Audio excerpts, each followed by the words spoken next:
March was absolutely wild because of the insane number of phone launches.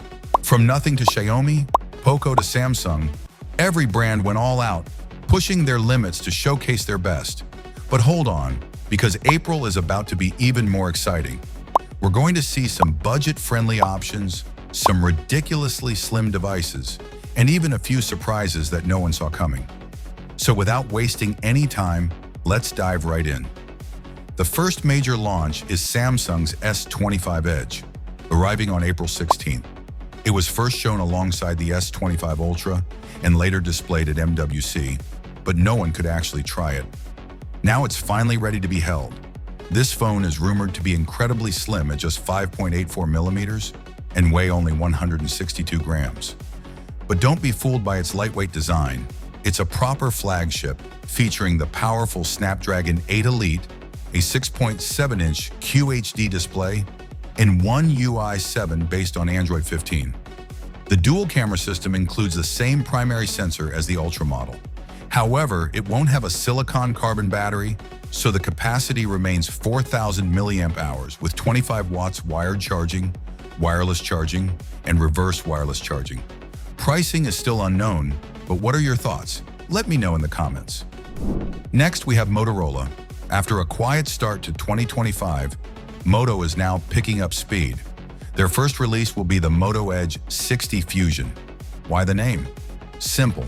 The previous Edge 60 Fusion was a massive success, so they're bringing it back with upgrades. This time it gets a 1.5K quad-curved AMOLED display with an impressive 4,500 nits peak brightness. Powering the phone is the Dimensity 7400 chipset, and base storage has been increased to 256 gigabytes. More brands should start doing this. Not much else is known, but Moto AI 2.0 is expected to introduce unique AI features. This phone is launching in early April at around 25,000 rupees. Moving to iQOO, they've been launching phones at a rapid pace. But this time, their focus isn't on performance, it's on battery life. The iQOO Z10 is set to debut with a massive 7,300 mAh battery, something we've never seen before in a mainstream phone. Despite the large battery, it remains surprisingly slim at 7.8 millimeters. It also features a 6.7-inch quad-curved display with a 120 Hz refresh rate. The rear cameras will be similar to the previous model, but the front camera is upgraded to 32 megapixels. Expected to launch around April 11th, it will be priced at approximately 20,000 rupees. I can't wait to see how long this battery actually lasts. Now let's talk about nothing. The CMF Phone 1 completely changed the budget smartphone segment, offering not only an excellent software experience, but also 120 FPS gaming in BGMI, something no one expected. Naturally, expectations for CMF Phone 2 are sky high, and if leaks are accurate, nothing is making sure they deliver. This time, they're likely going with Qualcomm, possibly using the Snapdragon 7S Gen 3. However, there's also a chance it could feature the Dimensity 1850. Other specs include a 6.7-inch 120 Hz AMOLED display, a 50-megapixel dual camera setup, a 32-megapixel selfie camera, and 44W fast charging, which is a welcome upgrade. The launch is expected either at the end of April or in May, with an estimated price of 17,000 rupees.